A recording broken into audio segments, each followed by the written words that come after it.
వెంకటేశ్వర స్వామి సప్త శనివారాలు 7 వారాల వ్రతంలో మనం తెలుసుకోవలసినవి చాలా ఉన్నాయి.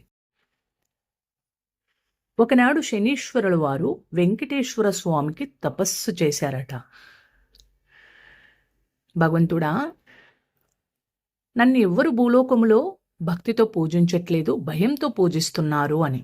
అప్పుడు వెంకటేశ్వర స్వామి అన్నారంట, మీ మాటలో చాలా నిజం ఉంది. ఈ సప్త శనివారాల్లో 7 వారాల వ్రతాల్లో ముందుగా మిమ్మల్ని ఎవరు పూజించి తర్వాత నన్ను పూజిస్తారో వారికి నా కృపతో పాటు మీ ఆశీస్సులు కూడా ఉంటాయని ఆశీర్వదించాడంట. అందుకే ఈ వ్రతంలో ఫస్ట్గా స్వామికి శనీశ్వరుల వారికి నచ్చిన నల్లటి గుడ్డులు ధరించి, నల్లటి ద్రాక్ష పెట్టి, నువ్వుల లడ్డూలు పెట్టి స్వామివారికి మార్నింగ్ టైం శనీశ్వరుల వారితో పాటు వెంకటేశ్వర స్వామికి పూజ చేయాలి. తర్వాత సాయంత్రం పచ్చటి గుడ్డలు వేసుకొని వెంకటేశ్వర స్వామికి పండ్లు నైవేద్యాలు పెట్టి ధూపదీపం ఇవ్వాలి. ఇది ఒక స్టోరీ. సేమ్ టైం భగవంతుడి దగ్గర నువ్వు గొప్ప, నేను గొప్ప, 1000 రూపాయలు ఖర్చు పెట్టామా, 100 రూపాయలు ఖర్చు పెట్టామా, 1,00,000 ఖర్చు పెట్టామా అని కాదు. భగవంతుడి దగ్గర భక్తి ముఖ్యం. తిరుపతి దగ్గర ఉన్న ఒక గ్రామంలో భీముడు అనే ఒక కుమ్మరివాడు ఉండేవాడట. అదే ప్లేస్లో ఒక రాజు కూడా ఉండేవాడు. భీముడికి వెంకటేశ్వర స్వామి అంటే చాలా భక్తి, రాజుకు కూడా చాలా భక్తి. ఆ రాజుగారు ఎన్నో ధూప దీపాలు, నైవేద్యాలు, బంగారు పుష్పాలతో వెంకటేశ్వర స్వామికి పూజ చేసేవాడంట. ఈ భీముడేమో పిల్లల్ని పోషించుకోవాలి, కష్టపడితే గానీ అతనికి అన్నం రాదు.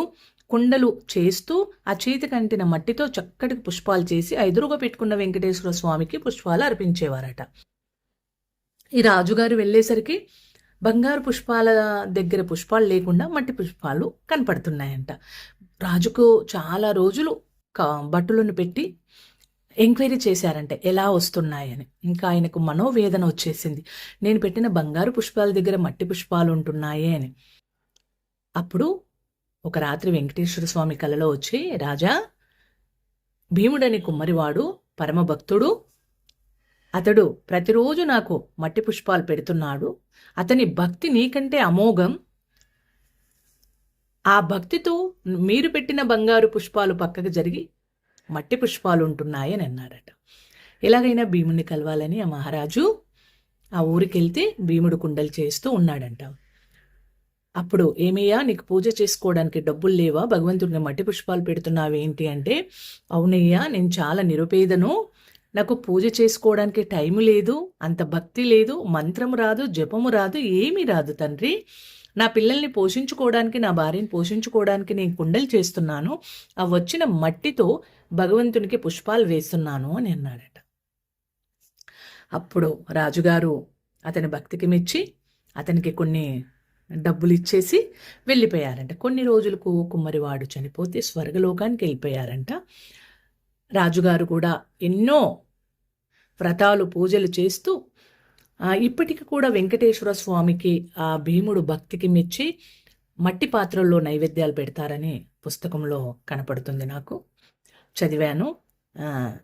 భీముడు స్వర్గస్థుడై స్వర్గలోకానికి వెళ్ళారంట. రాజుగారు కూడా కొన్ని రోజులకు స్వర్గస్థుడై విష్ణులోకానికి వెళ్ళారంట. ఇక్కడ కథలో మనకి ఏం తెలుస్తుందంటే, భగవంతుడి దగ్గర భక్తి ఉండాలి, అంగు ఆర్భాటాలు అవసరం లేదని మాత్రం వెంకటేశ్వర స్వామి 7 వారాల వ్రతాల్లో మనకు తెలుస్తుంది. అంతా శుభం. సర్వేజన సుఖినో భవంతు.